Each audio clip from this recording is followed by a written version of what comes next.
rabbi for this, when most easily Fred could have sat here and taught instead of me, and we would all have benefit just as much and perhaps even more. But so we are playing roles. So we will all play our role in today. It is a real pleasure and an honor to be with you today on Tu Bishvat, and to celebrate Tu Bishvat by thinking about these things together.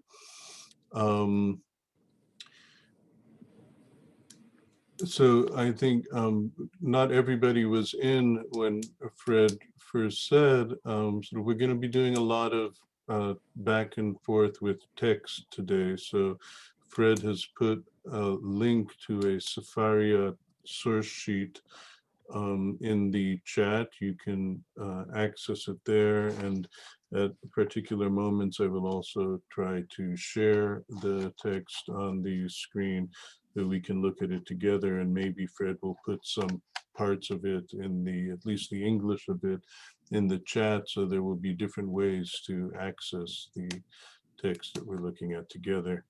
My name is Eben Lieder. I've been a student of my teacher, Art Green, for the past 20 years. Although my first teacher was David Hartman of blessed memory in Jerusalem. And for the past 15 years or so, I've been teaching at the Rabbinical School of Hebrew College in Boston. I don't know if anybody here had the chance to see the discussion last night between Arthur Green and Dr. Stephanie Casa, a scholar of Buddhism and ecology. At the end of when they had very interesting and important things to say about the way our religious experience can interact with our environmental concerns, but at the end of this talk, Art made a call to all people to join, or to people who are inclined towards ritual, to join a very old practice that he had revived in the Rabbinical School of Hebrew College some, I think maybe a couple of years ago, of reciting Maamadot. This particular practice, reciting Maamadot, is an old practice. As he says, he told it goes back to the temple times, in which every day the section from the first chapter of Genesis, which describes the creation of the world, for that day is recited. So on Sunday, the description of God saying, "Let there be light" on the first day is recited. On Monday, day 2, God saying, "Let there be a firmament that separates between the upper waters and lower waters" is recited. On Tuesday, the text where God separates dry land from ocean is recited, and so on and so forth. Every day, one of the sections of the creation story is recited, and it culminates on Friday night with the ritual of Kiddush, of sanctifying the day, where over the full cup of wine we say, "And then the work of heaven and earth was completed, and God rested on the seventh day."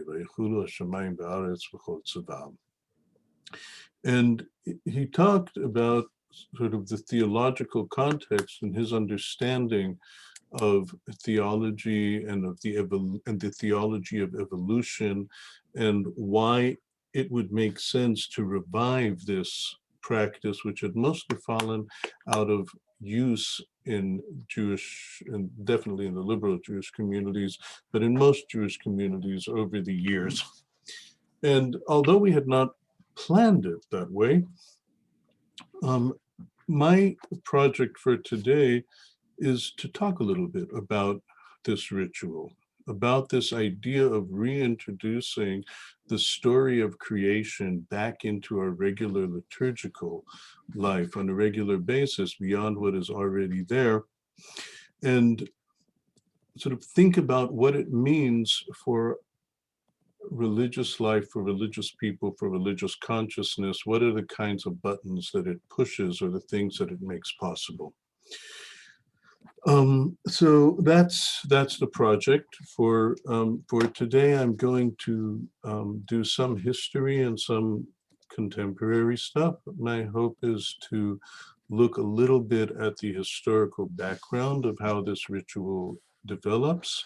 I'll stop for questions at different points along the road, and then look a little bit at the way it's practiced. I hope we will have time. It's sort of a look at the text of the way it's practiced today at the Rabbinical School of Hebrew College, and sort of think about the ways that is the same and different from what came before it. So that's the plan for today. This particular practice is unique in the sense that its roots are in temple practice. And we need to stop take a little time to think about this notion of temple practice, because it is really very, very different. Temple or temple practice is very, very different than anything that we generally think about in terms of our Jewish practice today. If we think back to the temple periods, and let's say you're thinking about the period from sort of when the tribes of Israel sort of start living in the area that we now call the land of Israel, let's say until the destruction of the Second Temple. Okay, that gives you a little over a millennia. That's from about the 13th century before the Common Era, the 12th century before the Common Era, until the 3rd, 4th century of the Common Era. So it gives you 1,000, 1,200 years or so. The thing, Israelite tradition is what we would call an indigenous tradition. And I'm not saying indigenous, I'm not trying to make a political claim here. This has nothing to do with politics.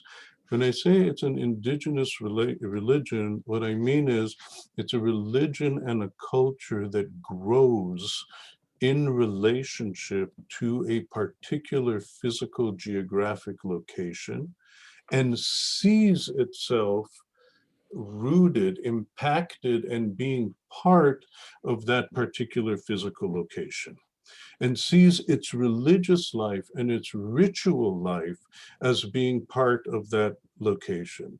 So if you think about sort of indigenous cultures that we may be more familiar with, let's say like Native American cultures or such, right? They are deeply connected to a particular place. It is the song and the ritual that goes along with the sun rising and the sun setting. It is the ritual and the song that keeps the cycles of nature going around, because that's how they work, right? Because there is a deep sense practice is connected to place and to the natural cycle of place. And through practice and ritual, personal identity is connected to place as well.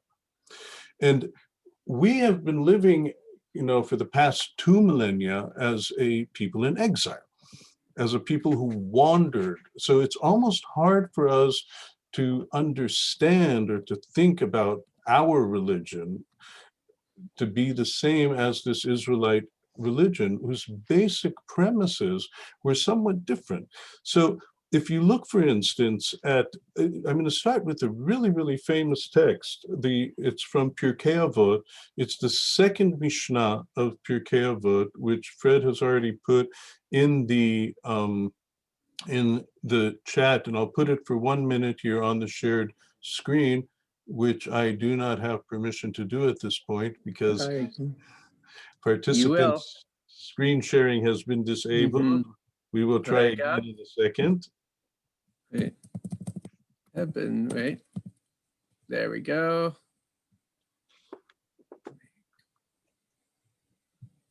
No, okay. Still. No, should work.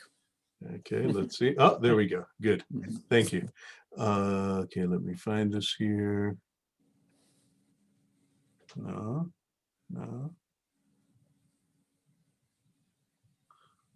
Oh, that's interesting. Why am I not finding it here? That's strange. 1 second. Oh, here. Okay, this should be where it is. I'm sorry. Excuse me for this.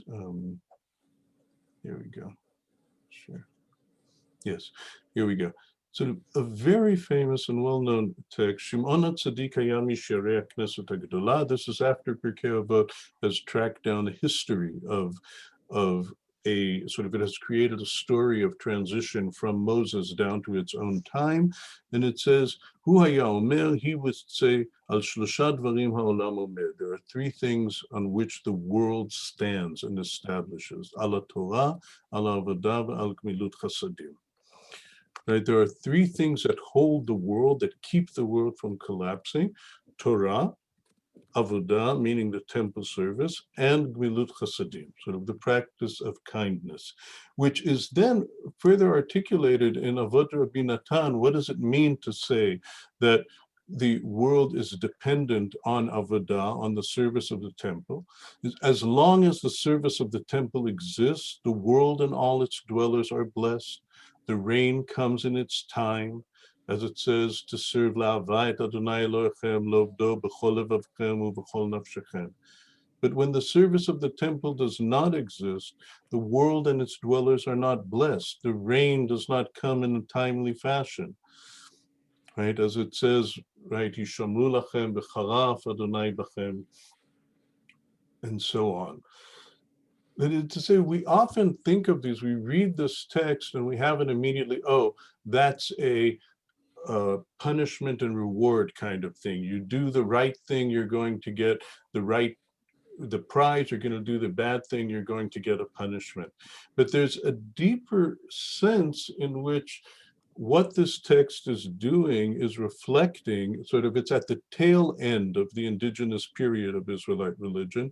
It's reflecting a consciousness of the natural cycles are dependent or are related to the way we live our life.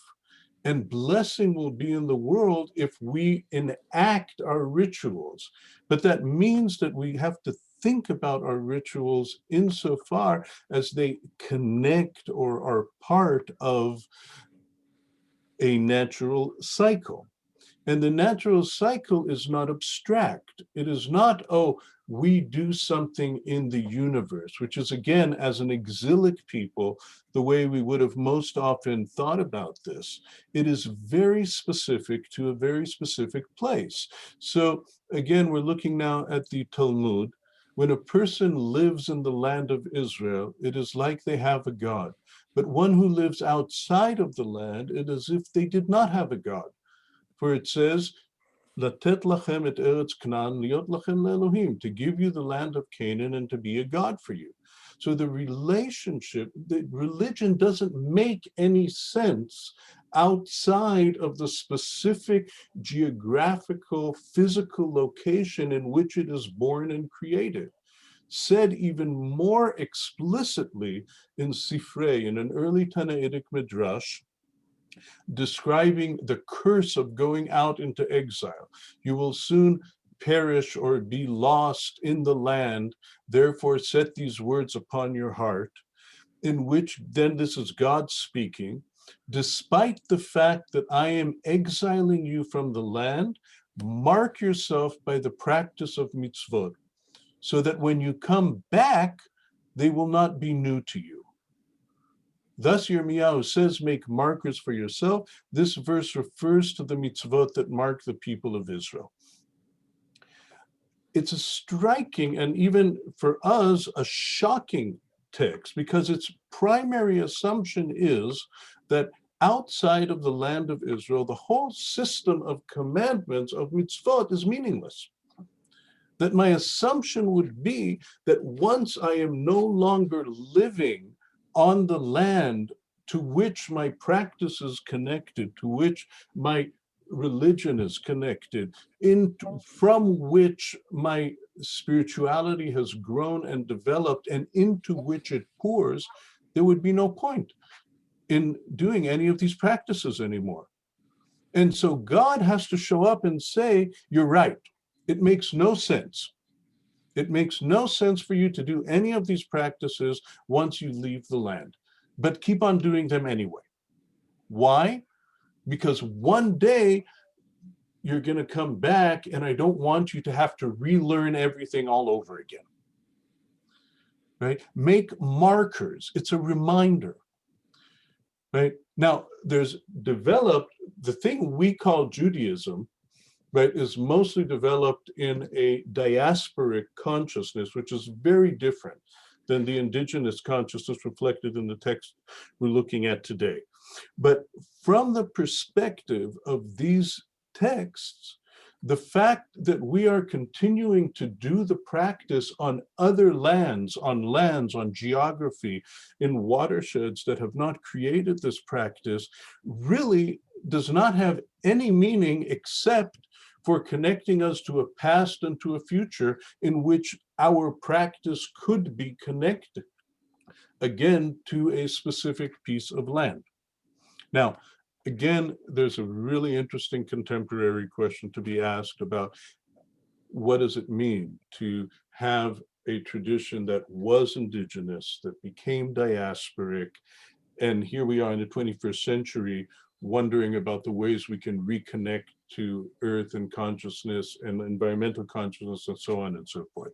But I'm going to put that question aside for a moment and just say it is important to realize when we talk about temple practices, what are we actually talking about? And the ways in which indigenous practice, indigenous Israelite religion, is deeply connected to the cycles of nature and time and of identity, understanding one's own identity, personal and national, in context to a geographic reality, as opposed to the Jewish identity that we have developed in the diaspora.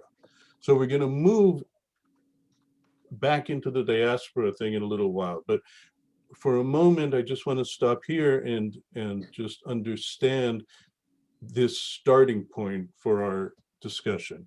I think this might be a good point to stop for people's comments, reflections, thoughts, confusions, annoyances, etc. It's a little hard for me to see everybody because you're spread out on 2 screens. So maybe if you would like to make a comment or ask a question, you could put your name, just type your name into the chat, and then Fred will see it and call out with a great voice to, so you can voice what you wanted to voice.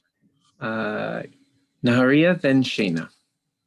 Wait, I'm going to switch to speaker view so that I actually see the person who's talking. Okay.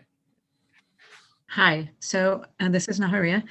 I don't understand why the Ketubot thing saying to give you Canaan, to be a god to you, limits God to Canaan. The way the text is reading it is that these two are dependent on each other. You could read the verse in other ways, but the way the particular Talmudic text is reading it, sort of as a proof text for the idea that anyone who lives outside of the land of Israel is as if they don't have a God, the way the text is reading, the way the Talmudic text is reading the biblical text is as if it is 2 clauses dependent on each other. That is, I will give you the land of Canaan, and then, and only then, and only under those conditions will I be a God to you. And it's not the only possible way you could have read that verse. There are other possible ways you could have read it, but that's the way it's being read by this particular Talmudic move, which is a reflection of a very different kind of consciousness. Right? Why would rabbis of the Talmud choose to read it that way? Or are these still in Israel?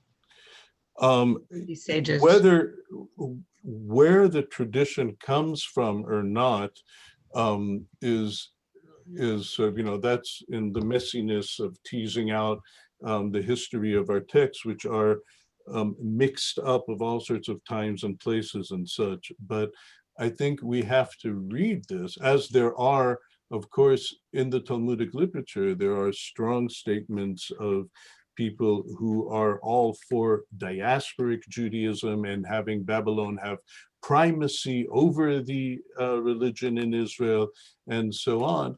But this, I would say, when I look at the different texts and say, oh, what kind of tradition you're reflecting, I would say this particular text is indeed reflecting the remnants of the indigenous consciousness that was there. And it would stand in conflict with other texts in the same book, as a matter of fact, on the same page of that Masechet on Ketubot 110, and with the Bavli, it stands in conflict with other opinions that say, no, the religion of Babylon takes primacy over the religion of Eretz Yisrael. So there's a discussion and clash coming out here, and I am not trying to enter that particular argument, but at this point, just to show the existence of this particular trend, because it's the one this practice is going to connect to. But it's there in conversation with other and conflicting readings as well. Thank you. Sheena? So I also have a question about conflict and balance. When the temple's destroyed, so you don't have the temple anymore, what do you take with you? What do you leave behind? What do you say that only belonged to the temple and I can't take it with me? And what do you need to take with you? In Tractate Ta'anit, it says certain things you just have to leave behind. That's only happened at the temple, and you can't bring it with you. So how do you balance what to take and what to leave? Right. I mean, that was the big question of the first century of the Common Era. It's Right. beginning to look like it's the big question of the 21st century of the Common Era. You will remember the most famous story, sort of the most widely known story that sort of puts your question into like full-on head-to-head clash, right, is the story about Tenli Yavne B'Chachamim. What do you choose, right? When you see that their destruction is going to come, what do you ask Caesar for? Not Caesar yet, but in the story becoming Caesar, right? What do you ask the Roman for? Do you ask for something new, different, not connected to land? Or do you ask to preserve the temple? Because without the place and the land, there's nothing left. And so if you look, you've asked, what is the archetype of that clash as it's described in that tradition? It's that famous story of Rabbi Yochanan ben Zakkai. And we are the heirs of Rabbi Yochanan ben Zakkai. We are the heirs of the one who decided, I'm going to ask to save Yavne and its scholars. I'm not going to ask to save the temple. I'm sorry if this is an insider's conversation, if not everybody remembers that story. It's a well-known story from the Talmudic literature about the destruction of the temple and about a certain rabbi who had the chance to make one request from the Roman general. And he had to decide whether he was going to ask to preserve the scholars or preserve the temple. And he chose, and in this Talmudic story, he chooses the scholars. And some of his colleagues are very angry at him about it. But that's the story. Right? It's precisely the question that you're asking. So with that, we return to the scholarship. B'vakasha. Good. Okay, let me move back to where I can see more people. Good. Texts are going in the chat box and the link is there as well. Okay. Although he is really not looked on with much acceptance in today's comparative religion field as an academic field, Eliada is very helpful in understanding sort of some of the basic premises of this kind of religion, sort of a land-based area, part of natural cycles. And it can be very helpful to see his explanation about how in most such cultures, there's a notion of the place we live as being the center of the universe or the center of the cosmos. And everything else building around it, and the center of the cosmos being the holy place where we all come together. And that's where we do the rituals that uphold the cosmos, because it is that center place. And you're probably familiar with the tradition that the temple in Jerusalem is built on Even Hashtiyah, or the foundation stone, or the stone that is the center of the world and upon which the universe is founded. And the mosque in Jerusalem is said to be over that same stone today. And so every indigenous culture has a center of the world. And the temple itself, as a holy place, again, not something we have in the same way. Our temples or synagogues follow very different models. They are more wandering, changing, moving things. But this temple at the center of the universe serves as the place where you can hold all the different pieces together. And to see an expression of that, right, we again go to in this case, a somewhat later rabbinic text, but I only went to the later one because it was nice and short, and there are much longer, more developed versions of this in earlier texts. And I just like listen to this story. Rabbi Yehuda Rabbi Shalom said, we find that the Mishkan, right, which is a predecessor of the temple, is equivalent to the creation of the world. On the first day, heaven and earth were created, of which it says, God stretches the sky like a tent cloth. And of the Mishkan, it says, you shall make sheets of cloth to cover it. On the second day, it says, let there be a firmament to separate, right, the waters above and the waters below. And in the Mishkan, it says, a curtain will separate between the different parts. On the third day, it says, let the waters be gathered. And in the Mishkan, it says, make a laver, put in it water, people wash their hands in it. On the fourth day, it says, let there be lights. And in the Mishkan, it says, make a candelabra and light lights in the world. On the fifth day, it says, there shall be birds who fly through the air.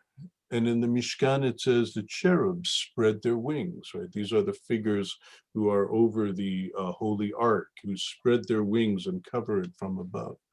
On the sixth day, it says, let the earth bring forth living creatures, which ultimately leads to the creation of humanity. And in the Mishkan, it says, when a person brings a sacrifice. The seventh day was all light. And when God entered the Mishkan, it would glow from the divine presence. Right. So here what you have is a structure. That is, you have an architecture in which, in the mind of the person coming to the temple, right, the temple, the sacred place, the place of ritual, the place behold, is a microcosmos. It is everything that is there in the universe, the sky, the earth, the animals, the light, they all have to be represented in some way in the temple, in the sacred place, in the place where we come to do the ritual. Because our ritual is deeply and inherently connected to the place in which we live and to the natural context in which we live. It is connected to the rain coming down, to the birds flying around. Right? If not for my covenant being kept daily, the cycles of heaven and earth would not repeat themselves. That's Tanakh. Right? That's Tehillim. Right? So there's a sense, there's a deep sense, right? We most often think of religion and ritual. The question we ask is, oh, what does it change within me? Right? When I study Torah, how does that change me? When I say a prayer, how does that change? Right? What does it do to me, to my relationships with people, to the things I'm doing outside? Indigenous religion, or Israelite indigenous religion, sees every religious act, I don't know if every religious act, but sees its basic religious acts as being part of the cycle of nature, of being part of upholding those cycles. And part of that is held in architecture, in structure, just in consciousness. And part of that is actually ritualized. And the part that's actually ritualized is sort of the last classic rabbinic text that we're going to look at today, which is a very interesting text, which Shana, you mentioned Ta'anit, you will be familiar with it, which becomes the basis ultimately for the ritual that we're talking about today. And I'm going to read this one a little more slowly than the others and just pay more attention to some small details in it as we go through it. So the Mishnah just prior to this has discussed the fasts and the mourning at the destruction of the temple. It's a wonderful Masechet. It's about nature and rain and the calamity of not having rain and how destruction comes in there. And not surprisingly, and I would say probably partially as a indigenous memory, it also becomes a Masechet, that the part of the Mishnah that talks about ritual and temple ritual and how it functions. And it says this is the beginning of the last chapter of the tractate. And it says, there are 3 times a year that the priests raise their hands in blessing 4 times a day. Okay, usually it happens twice, maybe 3 times a day. It depends how you read it. But there are 3 times a day. Like for us, that sounds very rare. We know the priests do their blessing, on holidays a few times a year. In Eretz Yisrael, in Israel today, the practice is people do it every day. Priests do it every day. But in the temple, this is a description of the temple. In the temple, the priests raise their hands in blessing 4 times a day in 3 different settings. The four times a day were in the morning, that is when the morning offering was brought to the altar. Musaf, it is when a additional holiday offering was brought to the altar. When the evening or afternoon offering was brought to the altar, and at the closing of the gates. Right? You have to remember the temple was also built on a solar outlook. There's sun people. There is no temple service at night. The temple opens at sunrise, closes at sunset. Our whole idea that days start in the evening is a later northern Babylonian thing we picked up. At temple level, we're still a sun people. So the 4 points at which the priests say a blessing, raise their hands to bless the people, with the morning offering, that is the first offering of the day, the additional offering for the holiday, the afternoon offering, which is the last sacrifice of the day, and at the locking of the gates for the nights. The 3 times this happens, which are not 3 times, but 3 categories of time. It happens on fast days. It happens in something called the Ma'amad, the Maamadot, which literally means standing there or being present. And it happens on Yom Kippur. Okay, on those 3 times, the priest bless 4 times a day. Now, the Mishnah itself feels the need to explain what this thing called Ma'amad is. And in order to explain what this thing called Ma'amad is, they tell a history story. And they say that the Torah says, command the children of Israel to bring my daily offering. Right, that they quoting the text from Numbers, but it appears a couple of other times as well. The point that's important to them to be making here is that there are two daily offerings brought in the temple every day. There's one offering brought in the morning, one offering brought in the evening. And those offerings are communal offerings, which is to say they do not come from any individual, but rather they are a commandment to the children of Israel. That is, all of the Israelite people together as a community bring the morning offering and the afternoon offering every day. To which the Mishnah has an interesting question. How could a person's offering be sacrificed without her presence? Right? Since there's no way that the entire community is standing every morning and every afternoon at the temple to be there for the offering of the daily offering, what does it even mean to say it comes from the people? That is, the Mishnah is reflecting a consciousness and an understanding that for somebody to offer a sacrifice to God requires presence, right? The person has to be present. But that is, of course, so it would then follow that if the whole community is making an offering to God, the whole community needs to be present. That's physically impossible. Physically impossible. So what do? To solve this problem, the ancient prophets established 24 shifts.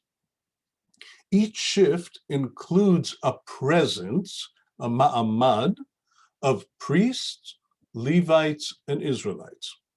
When it was that shifts, there should be an apostrophe on that S. When it was that shift's turn to go to Jerusalem, the priest and the Levites went to Jerusalem, and the Israelites of that shift gathered in their towns and recited the story of creation. So they solved the problem of presence by representation, right? They divide the whole Jewish people, so to speak, right, or Israelite people, into 24 different groups, each group including the three categories of people: the priests who actually do the work in the temple, Levites who do supportive work in the temple, and the Israelites, which is all of us. Each of these groups includes these three categories of people. And there are, because there are 24 of them, that means that you do 2 cycles every year, right? You have each group, each shift, each mishmar is responsible for 1 week in the temple. And for that 1 week, which happens twice a year, for that 1 week, that particular group of people is the representative of the entire community in the temple. So every week, there's a particular group, sort of our priests go to the temple, offer the sacrifice. Our Levites go to the temple, open the gates, sing the songs, do all the things that the Levites do. And we, for our week, we gather in the towns and we recite the story of creation. Because that is an essential part of what the work in the temple means. The ritual of the temple is about keeping the story of the creation of the world going. Human beings have a role in the universe, in the cosmos, which in this time of history is understood as a religious responsibility. And our role is to keep the energy of the story of creation going around. So what does it mean to be responsible for the service of the temple? It means that there'll be some people who will be doing offerings, some people who will be singing songs and cleaning up, and some people who will be telling the story of Maaseh Bereshit, the story of creation. Right? And so from this, right? You have and then this is developed elsewhere, sort of explaining that the way these recitations happened was the way I described earlier of on the first day reading the story of the first day of creation, on Monday reading the story of the second day of creation, and so on through the week. But at least in the understanding of the Mishnah, that is part of the definition of what it means to hold, to be responsible for the service of the temple. Next break for questions at this point.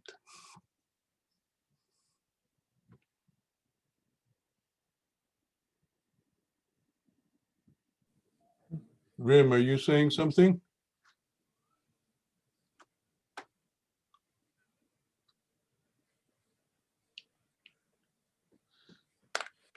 Come on, I'm not that convincing. Questions can also go in the chat box.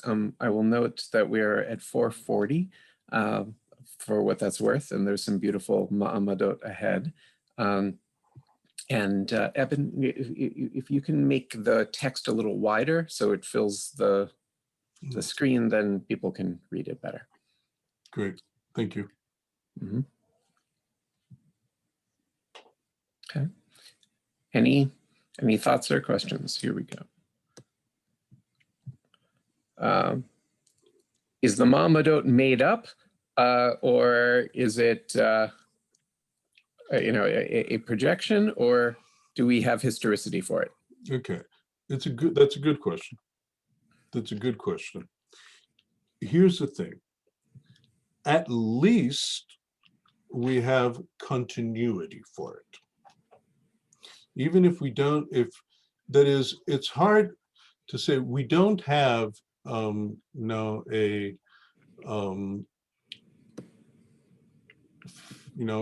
first century BCE prayer book for Maamadot, which lists the different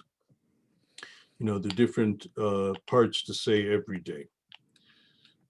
We have these texts which come, within, give or take, within a century sort of the temple itself existing. For the Mishnaic, for the Tannaitic text, it's a question, which come earlier, which come later, but you can say we're within a century of the temple actually existing, and you have continuity from that point, that is where things become very interesting, because let's say a historian like Urbach discovered these old texts from the 5th, 6th, 7th century, in which people had a practice of reciting every week one chapter from the Mishnah of Shabbat. It so happens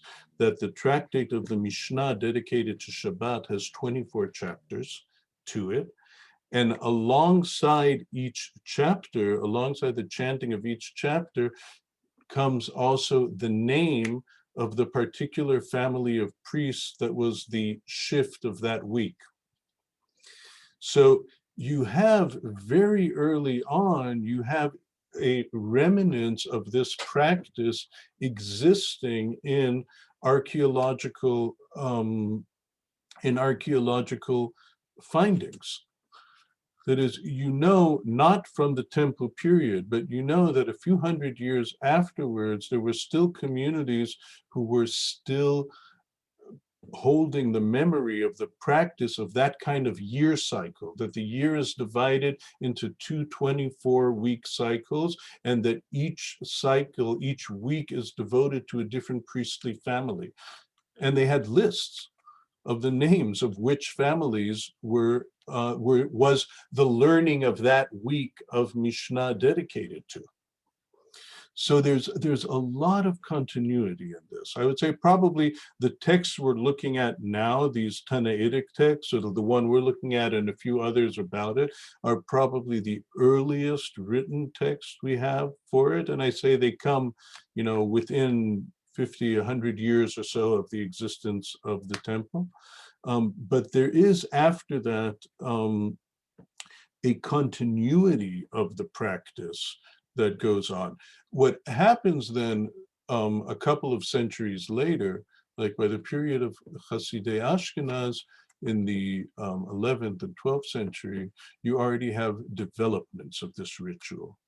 And then there are sort of interesting developments, which I won't spend a lot of time on today, in which a lot of other texts get added on. It sort of becomes, like Jews have this tendency, once you have a piece of liturgical text, you immediately add more and more and more on it until you end up with an 800-page high holiday machzor instead of something that a person could actually say. So the same thing happens with everything. And so in the 12th century, you already have like this really long, elaborate daily ritual of chanting Maamadot that would have taken, a good hour out of your time, which is probably one of the reasons it doesn't really survive as a regular practice either. But there's a continuity to the practice and to the memory of it. So like, that's about as close as I can say to, did somebody imagine this?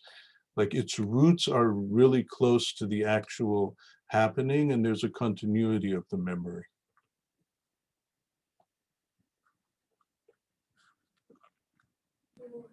Nice.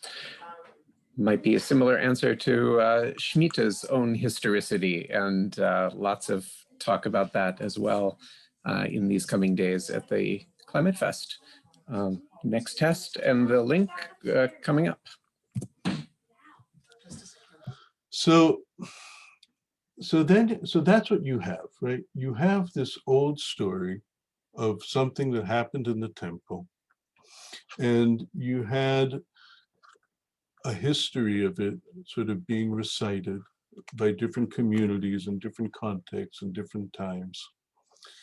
And you have it falling out of use over the generations. That is, there are very few people today in the Jewish world across the range, like from ultra-Orthodox to humanistic or whatever, secular, whatever the range of Jewish practices are. There are very few people who actually practice chanting the Ma'amad every day. It is not a common practice at all. And that probably has to be thought about in the context of the larger question of what our primary story is. Like, what is our primary story of identity? And it's probably true that as we became a diaspora people, our origin stories became much more our national origin stories than our cosmic origin stories. That is, you ask, what is our founding story?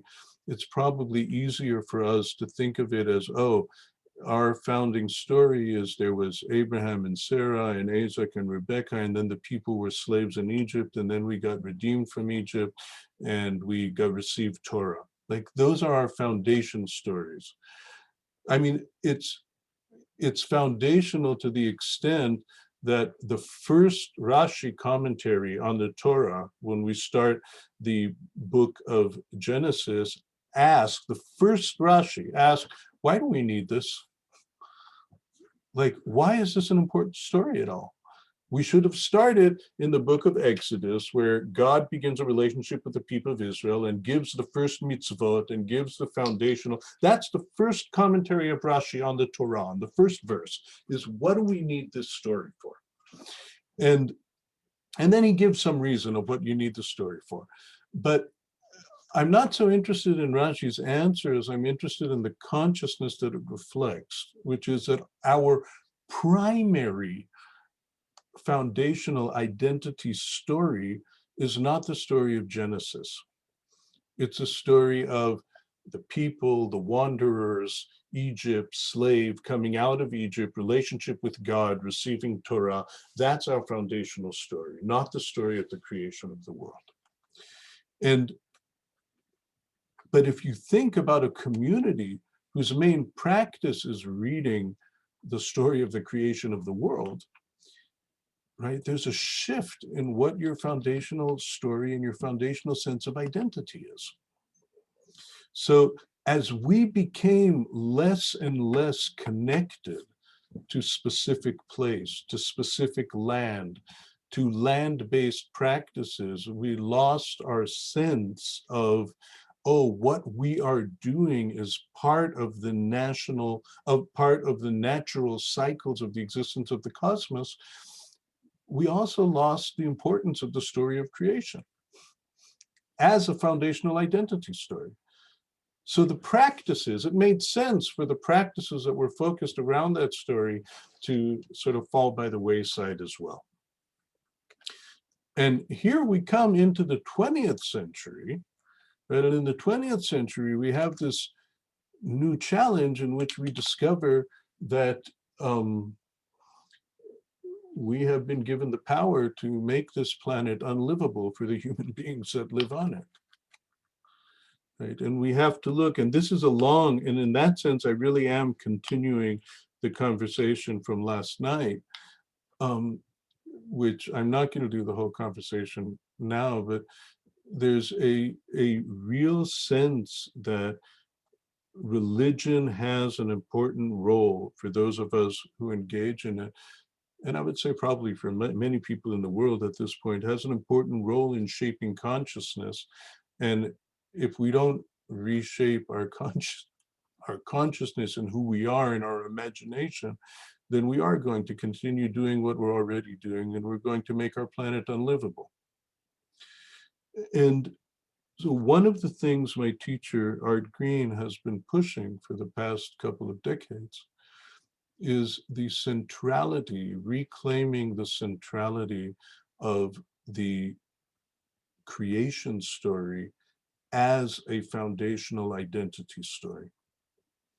Not instead, like not to drop the Egypt national people thing. We're not going to throw that out the window. We're not going to stop eating matzah and Pesach or any of those, but to at least reclaim alongside that identity story, the story of, oh, we are a people who live in the world, whose practice should be oriented towards these cycles of living in the world, towards a natural cycles, towards the sun rising in the morning and setting in the evening, towards the rain clouds coming, the wind blowing, the water falling down, the rivers flowing.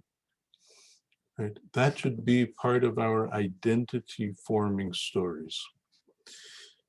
For art, a big part of it, or so what he talked about last night, a big part of what he talked about was telling that story, telling it regularly, telling it constantly, helps refocus our consciousness towards the light of divinity. Calling the world created rather than existing helps focus our consciousness to the awe and wonder of everything that we're seeing, and to not take the world as granted, and to be able to see it as a miracle. I would say for myself, retelling and going back to the creation story is very much the challenge it poses for me is, oh, like, can I reclaim something of that kind of old Israelite consciousness in my own life of saying, oh, the things I'm doing, the practices I'm practicing, the spiritual work I'm engaging in, you know, that's like a tree is growing, the wind is blowing, the lizard's running across the grass, and I'm doing my practice. Right? Are there ways in which I can change my consciousness about what it means to be a Jewish religious practitioner that'll make me understand myself more in the context of the natural world rather than separated from it?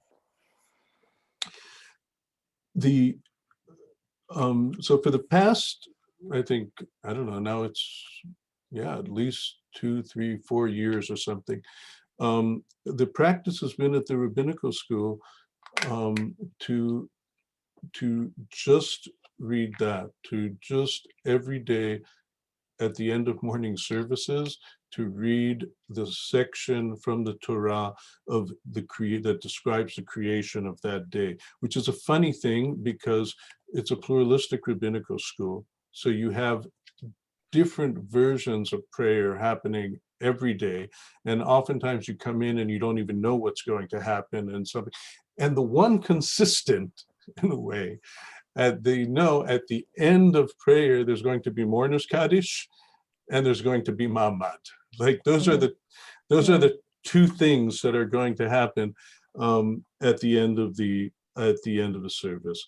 And so when we started doing this a few years ago, I wrote a short intention for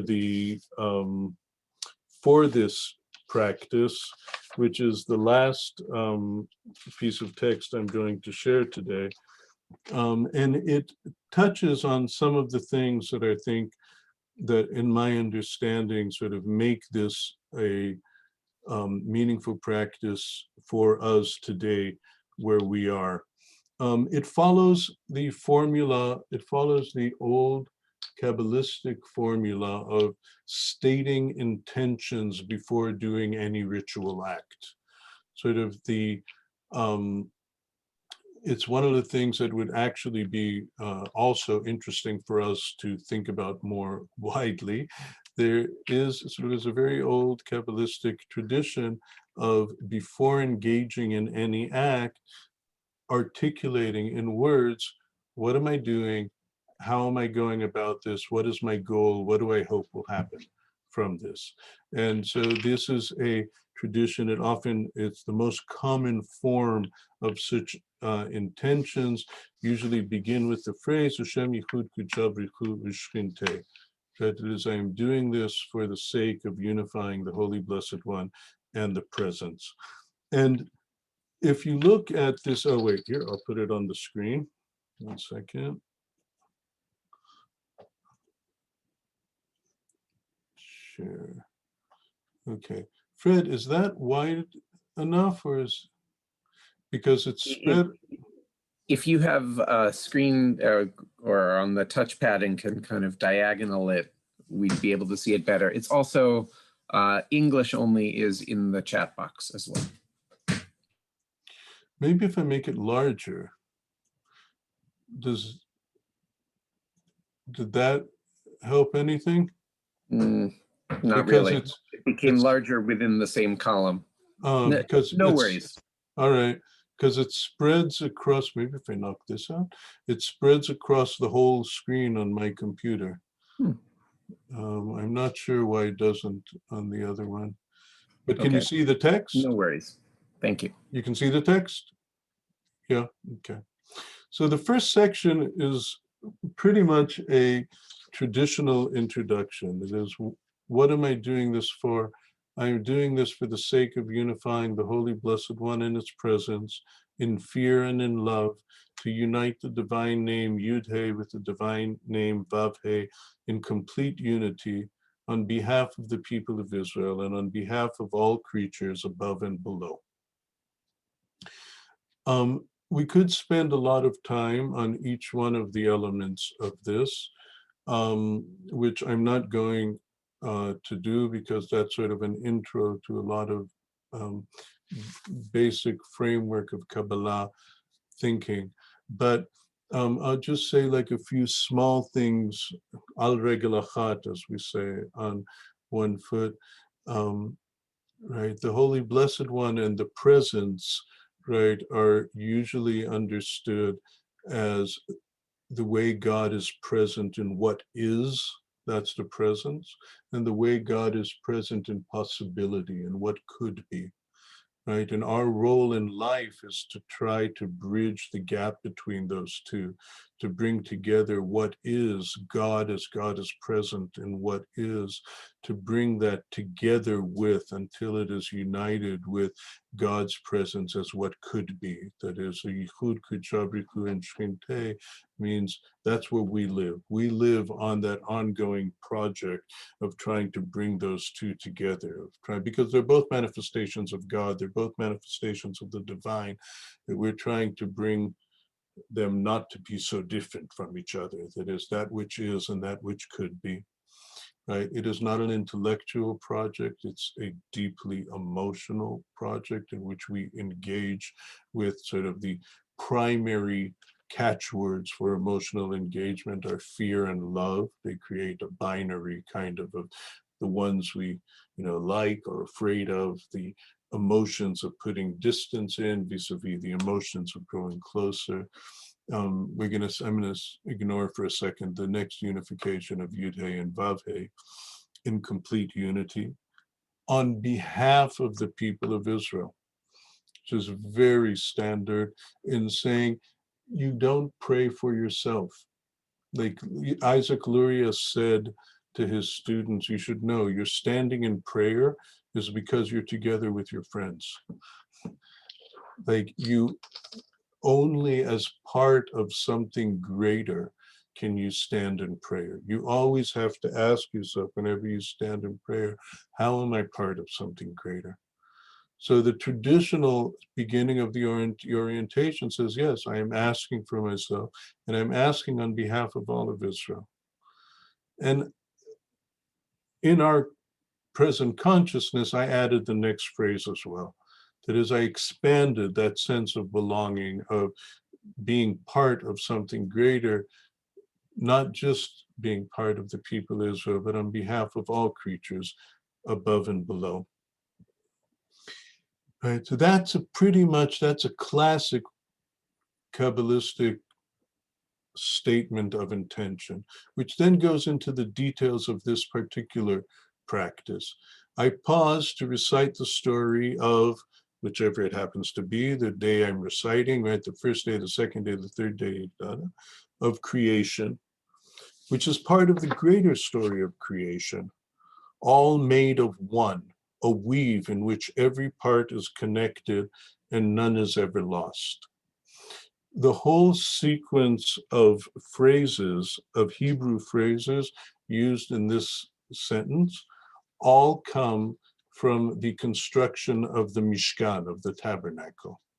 And so this is going back, this is where the liturgy takes us back to the story we saw before of, oh, the place, my sacred place, the place in which I stand in holiness and offer myself, that is the place of the world. And the ways in which the tabernacle comes together, is woven together, it all becomes one whole. That's reflected in the world. That's what I need to see in the universe. I need to see the universe as one, woven together, each part connected. Right? So that's a consciousness orientation for the Maamadot. And may the merit of reciting the Maamadot allow me to hear the voice that echoes through the world daily, saying, observe all that I have made, how beautiful and wondrous all my creations are. Pay attention that you do not ruin and destroy my world. Right, and that section is a combination of two different classic rabbinic texts.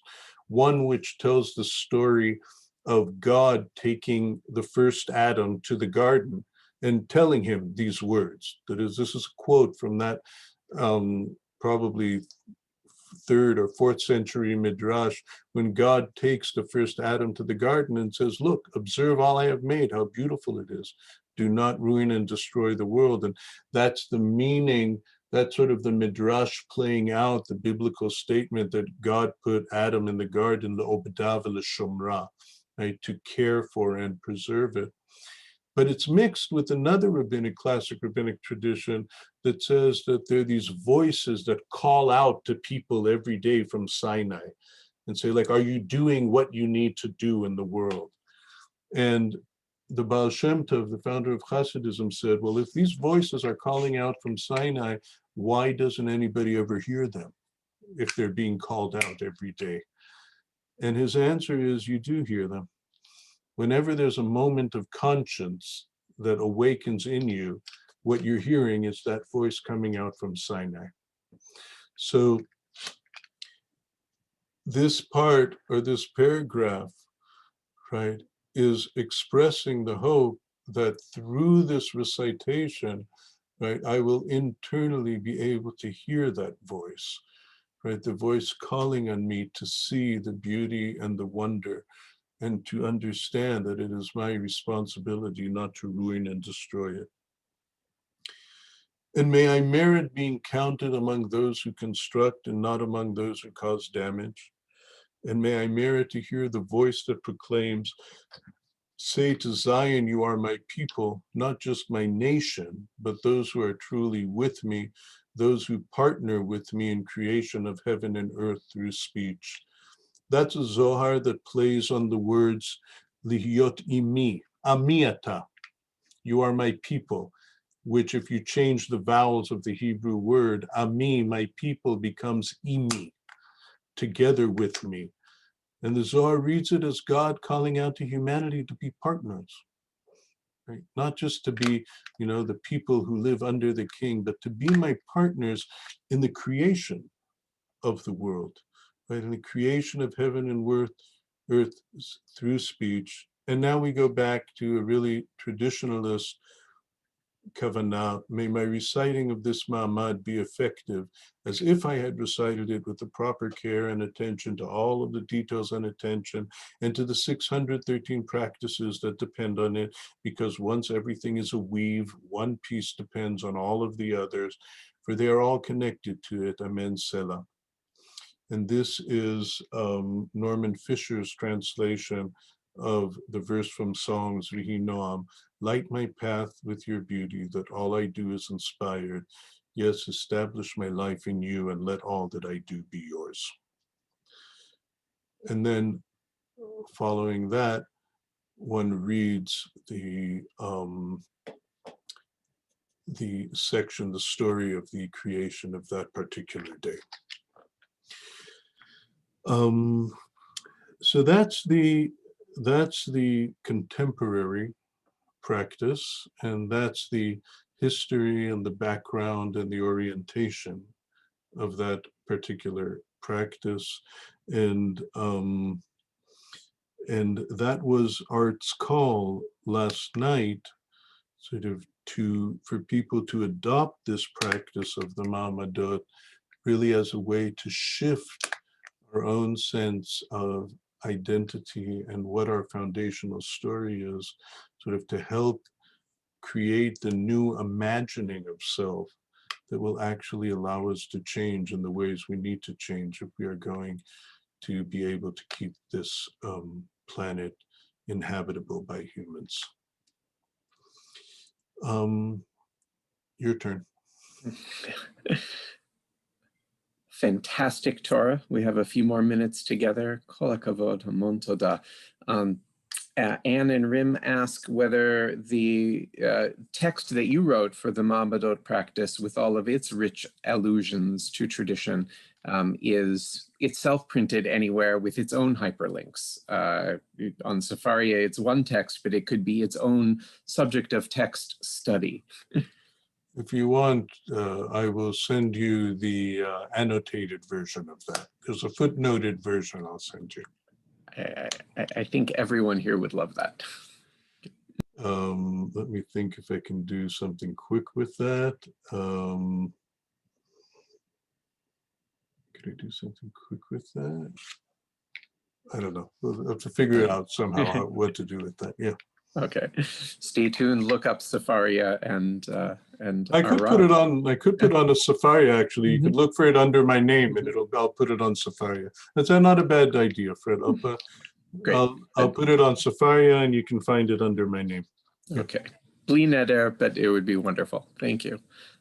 Questions, please.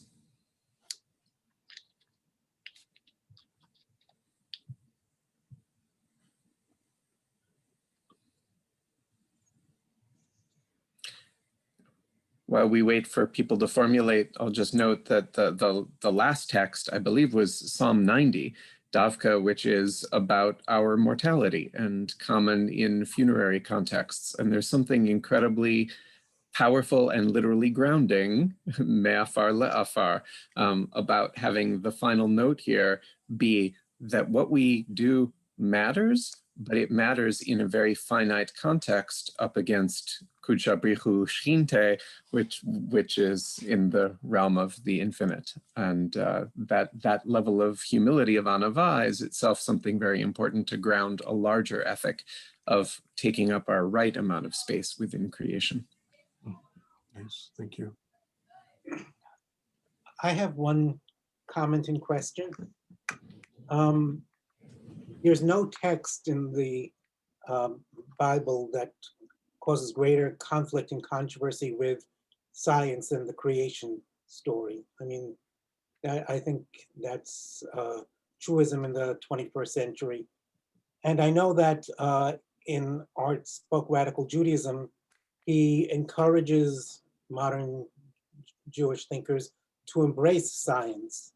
And I think that, do you think that's an important thing to incorporate into this practice? Yeah, I think in that sense, I would say I am definitely an art student, and it doesn't make sense to me to be fighting, like, 18th century arguments of the church with science. Like that, we finished that. Like that battle's done. Like, the question is not, oh, is the scientific reading correct or is the biblical reading correct? Like the question is, what are the ways in which the scientific reading adds truth and meaning and significance to our life, and what are the ways in which the biblical stories adds truth and significance and meaning to our life? And they can do it in tremendously complementary ways, but they're not doing it in exactly the same track. Like what Art spoke about at great length last night, and most of it from Radical Judaism, about the ways in which he thinks the story of evolution should itself be reread as a religious story and sort of taken as a mythology that we work with on the premise of the awe and inspiration and beauty of the creation story, sort of like to reread evolution as its own mythical creation story. But totally, like it's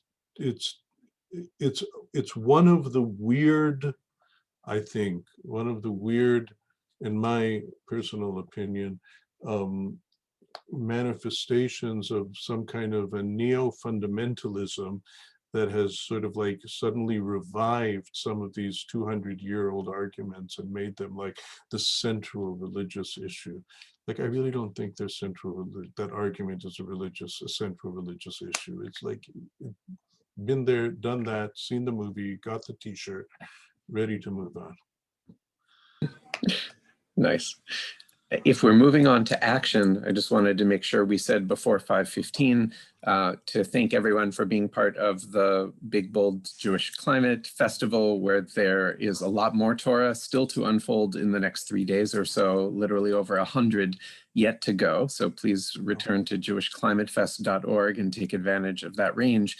And then plug in from the prayer and the limud, the study, to the ma'aseh, to the action, through the whole network that Hebrew College itself is doing so much programmatically, and other seminaries and groups that are connecting us to the places where the action is happening, whether it's in the Jewish realm, dayenu.org, Chazon, Kojal, Jewish Climate Action Network, Jewish Earth Alliance. There are so many wonderful ways to get involved. And of course, interfaithpowerandlight.org and Green Faith and the other multi-faith initiatives, which this text points in some beautiful ways toward that level of engagement as well. So please stay connected. And as people need to leave, they certainly may. And thank you so much, Fred, for so ably and wonderfully holding this vessel so we could actually do the whole thing together. It really makes a big difference. Thank you so much. And thank you, everyone. Thanks. Thank you. Good. Okay. Thank you, Evan. Okay. You, Evan. Okay. We can say this is over, but if you have a few more minutes, then Yeah, Eben, could I ask one question? This is Rabbi Devorah Lynn in DC from Jewish Earth Alliance, and I wanted to say I've always been astonished. Your explanation of why this is not the Genesis is not our foundational story was really poignant for me, and I've always wondered why there hasn't been more of a recognition or a celebration of how actually close our creation story is to what we believe now actually happened.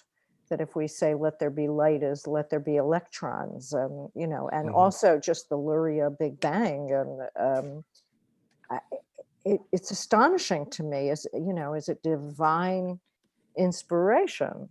It is divine inspiration, and no one seems to talk about that regardless of how long a day was, the sequence of events is darn close for people who lived, quote, without science, who lived 4,000 years ago to 3,000 years ago. Thank So you. I'm mystified by that lack of attention to that. Yeah, I think part of it might just be that once you acknowledge that that the scientific story and the sort of mythical story are addressing truth from different aspects of a human being, then the similarities can be interesting, intriguing, opening up in a way. They're not crucial. Like they bring out, they said, wow, that's really fascinating, and it sort of, maybe it makes it easier for somebody to bring them together and to feel like, oh, all the truths in my life are actually, like merging with each other in interesting ways. But I think there's also not the necessity of, oh, this has to work together, and if it doesn't work together, it's going to be a tragedy. Because if it doesn't work together, then it will be indeed addressing different aspects of truth of my human life. So I think that might be part of the part of why that particular aspect is not that central. It is, by the way, it is central, I think, to people usually on the thin line of stepping out of orthodoxy or out of ultra-orthodoxy. Sort of as people move along that line, the question of, can I make these two really work together, I think often has more of a crucial sense than for somebody, I would say, like myself, who, like I said before, sees like, it's okay, like I'm okay with these being two stories that are addressing truth from different places. But Or it's, those who have a background in anthropology and evolution and biology and all that. yeah, But I've been trying to, think of another culture that has a story that is so close, and yeah. I can't. Yeah, but I just said, like I said before, like for me, the more striking crucial. thing is that since when we became a diaspora people, we sort of left creation as a foundation story and went to the exiled from Egypt wanderers story as our foundation identity story. For me, like that's actually a crucial difference and distinction. Yes. Point of our Yes, that made terrific sense to me. Thank you very much. Thank you. Thank you for the comment. Yes. So you mentioned that this has become part of, along with the Kaddish, something that happens. at Hebrew College regularly. And what I'm wondering about is participating in this over time in yourself, or noticing within your fellow daveners. How has that changed you? Let's see, who do we have here? Eric. Eric, you see, this is now me getting like into my annoying teacher mode and seeing a Hebrew College rabbinical student sitting here. And I said, well, let's ask somebody who has walked in this community, discovered it as a practice, right? This started before your time, didn't it, Eric? It's funny. Hold on just a second. This is Ezra. Hi, Ezra. I came to Hebrew College, and this is the only experience that I've had at Hebrew College. So the funny thing is, when I got there and when I feel like I was really coming into a formal davening space for the first time, I just figured this is what it was like everywhere. So this, I know no other way to do it. In fact, when I go, God willing, COVID will pass soon. I do this again when I go home to my family in Tennessee and I daven with my father. This is what we do. So I don't know any other practice now. Oh, okay, all right. That knocks my my question off. Thanks, Eric.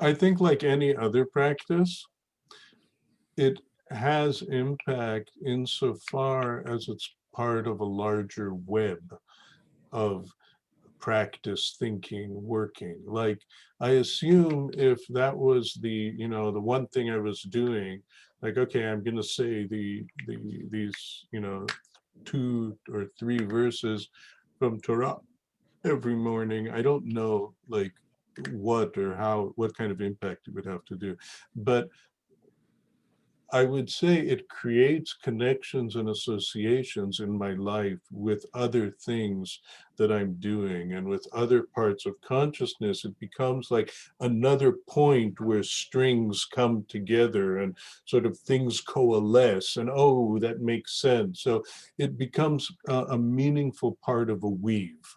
I don't know if I can evaluate it sort of like independently, sort of outside, as if it was only one thing.